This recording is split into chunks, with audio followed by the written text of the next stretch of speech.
जी बेटा, हमने जो पिछली डिस्कशन में ये कर रहे थे कि वेव्स का इंटरफेरेंस पाथ डिफरेंस को लिंक कर रहे थे फेज डिफरेंस कंस्ट्रक्टिव और डिस्ट्रक्टिव इंटरफेरेंस के साथ। तो हमारे पास दो पॉसिबिलिटी होती हैं सोर्स की, कि सोर्स या आपके पास दोनों सोर्सेस इन फेज हों।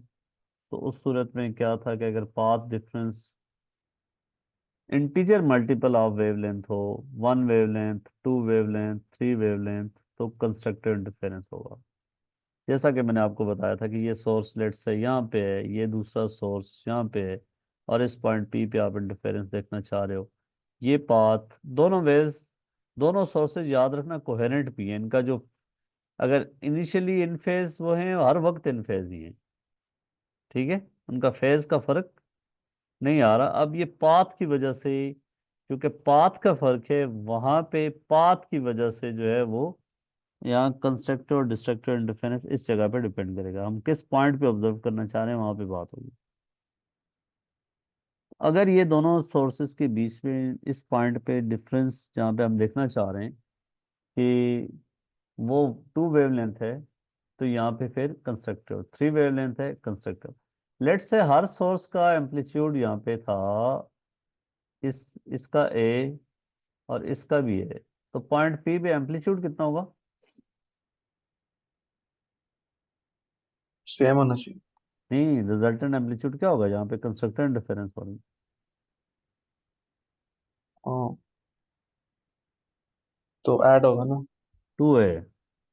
एक्चुअल। पॉइंट पी पे जो वेव बनेगी उसका एम्पलीट्यूड में, अगर हम कहते हैं कि लेट से ये डिस्टेंस की वजह से कोई इंटेंस एम्पलीट्यूड में कमी नहीं आ रही, लॉसेस नहीं हो रहे, वही एम्पलीट्यूड जो स्टार्ट में था वही हमें यहाँ पे मिल रहा है, तो दोनों वेव्स का जो रिजल्टेंट एम्पलीट्यूड होगा, जो resultant amplitude that will be twice of that.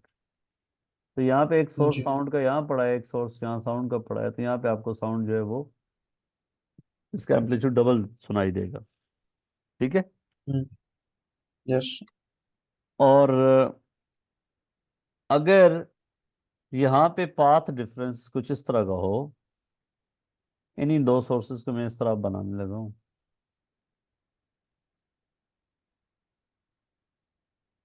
एक सोर्स यहाँ पे है,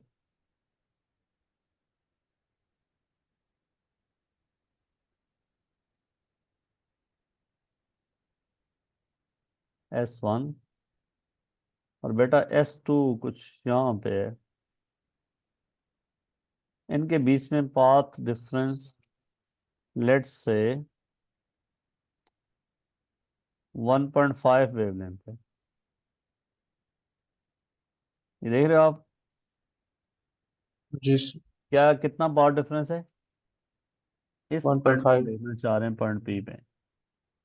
यहाँ पे डिस्टेंस D1 है, इसका डिस्टेंस D2 है, और इनमें फर्क यहाँ से नजर आ रहा है आपको कि ये कितना है, 1.5 वेवलेंथ। तो यहाँ पे डिस्ट्रक्टिव इंटरफेरेंस होगी। अगर path difference D2 minus D1 is point 1.5 half wavelength, 2.5 wavelength, yes.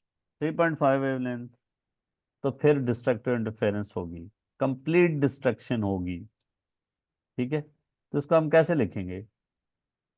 इसको जनरली लिखने का क्या तरीका होगा? अगर वेवलेंथ का जो है वो, जैसे फॉर एग्जांपल हाफ वेवलेंथ हो फिर भी डिस्ट्रक्टिव इंटरफेरेंस, 3/2 वेवलेंथ हो फिर भी डिस्ट्रक्टिव इंटरफेरेंस, 5/2 वेवलेंथ हो फिर भी डिस्ट्रक्टिव इंटरफेरेंस, ठीक है। जैसे इस केस में हमारे पास 1.5 वेवलेंथ है, 1.5, 2.5, 3.5, 0.5। तो इस नंबर को जनरली लिखने का क्या तरीका होगा कि अगर पाथ डिफरेंस को D2 माइनस D1 कह दें, पाथ डिफरेंस कह दें, वो हो n -1/2 लेमडा।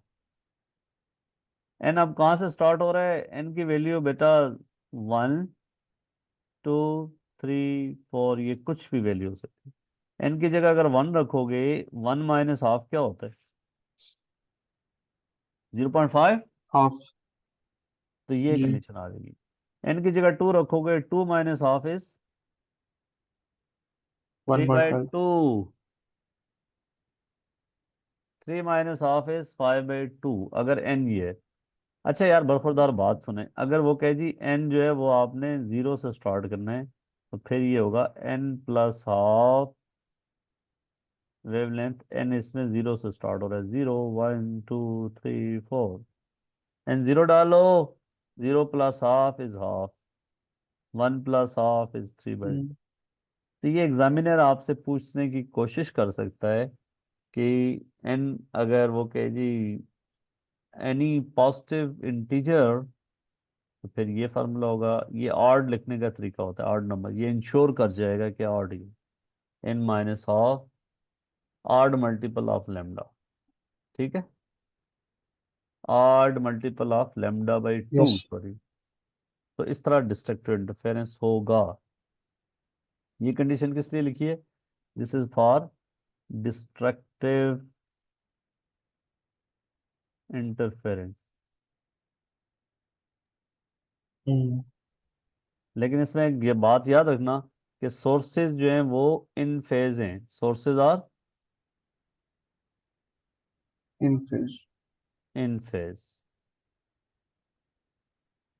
जैसे आप एग्जांपल से आपको क्लियर कराता हूँ। यहाँ एक सोर्स है, एक सोर्स यहाँ पे है, और यहाँ पे हम इंटरफेरेंस को देखना चाह रहे हैं।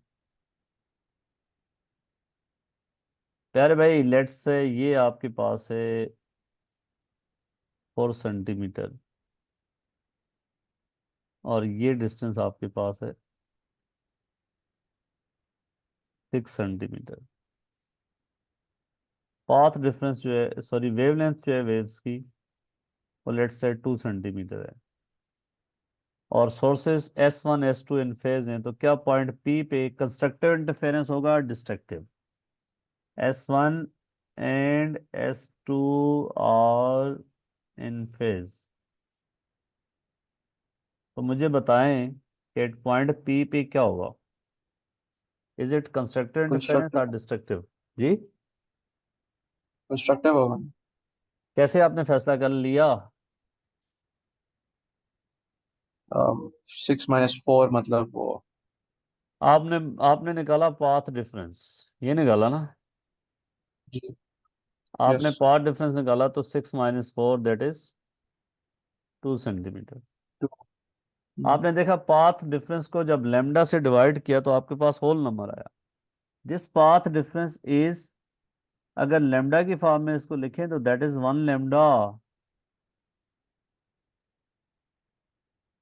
ठीक है, यस। तो हमारे पास, हमने बताया था कि अगर सोर्सेज इन फेज हों और इंटीजर मल्टीपल ऑफ लेमडा हो, तो कंस्ट्रक्टिव इंटरफेरेंस, यहाँ पे कंस्ट्रक्टिव इंटरफेरेंस होगा। क्या होगा? Constructive interference. कंस्ट्रक्टिव। अगर वो कहे कि इधर एम्पलीट्यूड वेव का था, लेट्स से 3 सेंटीमीटर, इधर एम्पलीट्यूड था 4 सेंटीमीटर, और कोई लॉस नहीं हो रहा, या वो कहे कि जी इस वेव से जो यहाँ पे पहुंची थी उसका एम्पलीट्यूड पी पे 3 सेंटीमीटर था, लेट्स से, चलें वो बात भी आपकी खत्म कर देते हैं, कि जो सोर्स S1 से यहाँ पे वेव पहुंची है उसका एम्पलीट्यूड है 4 सेंटीमीटर, और ये S2 से जो पहुंची है उसका एम्पलीट्यूड है 3 centimetre. So what is the resultant amplitude at this point? Add होगा ना। तो क्या आंसर आएगा? 7। 7 सेंटीमीटर। इम्पैक्ट ज्यादा हो गया ना, इसको कहते हैं यस। कंस्ट्रक्टिव। ठीक है, अगर देखो बेटा, ये पाथ डिफरेंस बनता है इनका, ये दोनों यहाँ से यहाँ तक इक्वल, तो ये जो है ये एक वेवलेंथ का पाथ डिफरेंस बनता है 2 सेंटीमीटर।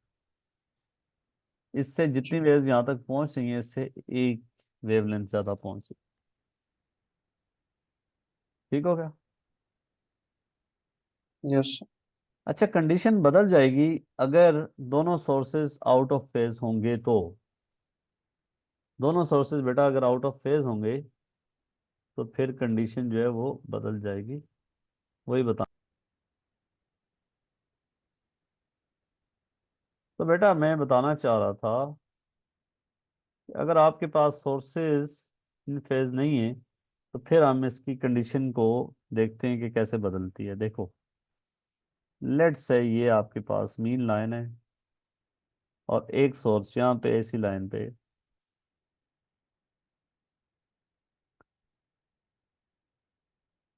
S1, और दूसरा सोर्स जो है वो यहाँ पे है, और इनमें पावर डिफरेंस है 1 वेवलेंथ। तो अब क्या हो रहा है आगे, कंस्ट्रक्टिव डिस्ट्रक्टिव?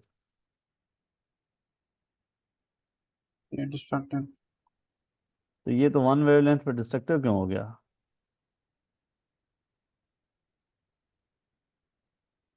क्या फर्क देख रहे हैं? फर्क ये देख ये रहे हैं कि out of. Sources out of phase हैं दोनों। ये। ये देख रहे हो नीचे, और ये यस। Out of phase. तो अगर sources are out of phase, ये क्वेश्चन में पहले देखना भाई, फेज बाय 180 डिग्री, तो फिर अगर पाथ डिफरेंस n लैम्डा होगा, वेयर n इज 0 1 2 3 4, तो ये डिस्ट्रक्टिव इंटरफेरेंस बन जाएगा। ठीक है, यस। समझे बात? ऊपर दिखा दिया ना, पाथ डिफरेंस 1 वेवलेंथ जी। था, डिस्ट्रक्टिव इंटरफेरेंस। 2 वेवलेंथ भी होगा, डिस्ट्रक्टिव हम्म। इंटरफेरेंस। तो ये डिस्ट्रक्टिव इंटरफेरेंस होगा, अगर पाथ डिफरेंस ये होगा तो देन डिस्ट्रक्टिव इंटरफेरेंस। और बेटा अगर पाथ डिफरेंस, इसी क्वेश्चन को ऐसे देखें,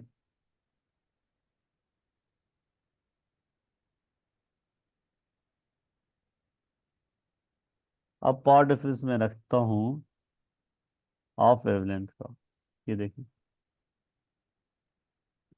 दोनों क्या कर रहे हैं, कंस्ट्रक्टिव इंटरफेरेंस। ये जी। डिस्टेंस कितना है, that is half wavelength. Half M. तो अगर half path wave. Difference, if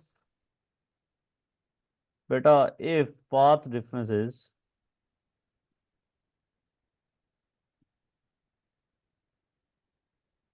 n-1/2 lambda, where n is 1 2 3 4, then constructive interference।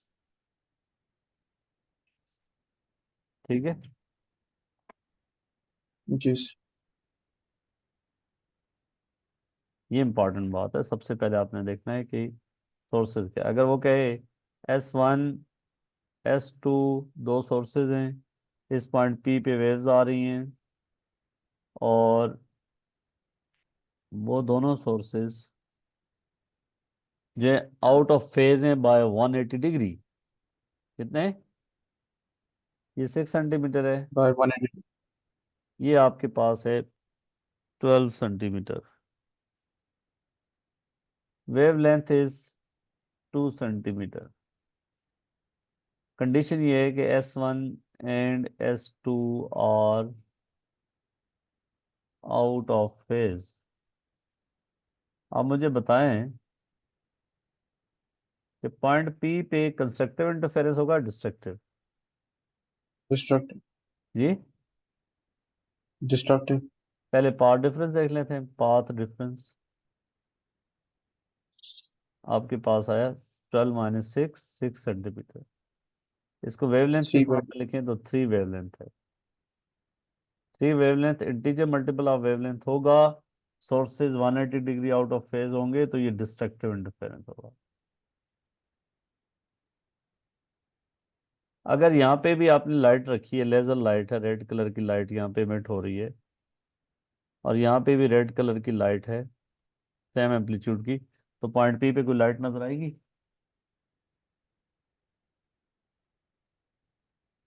Light. हाँ यार, हर तरह की वेव्स इंटरफेयर करती है ना, लाइट भी एक वेव है ना भाई। जी। ठीक है,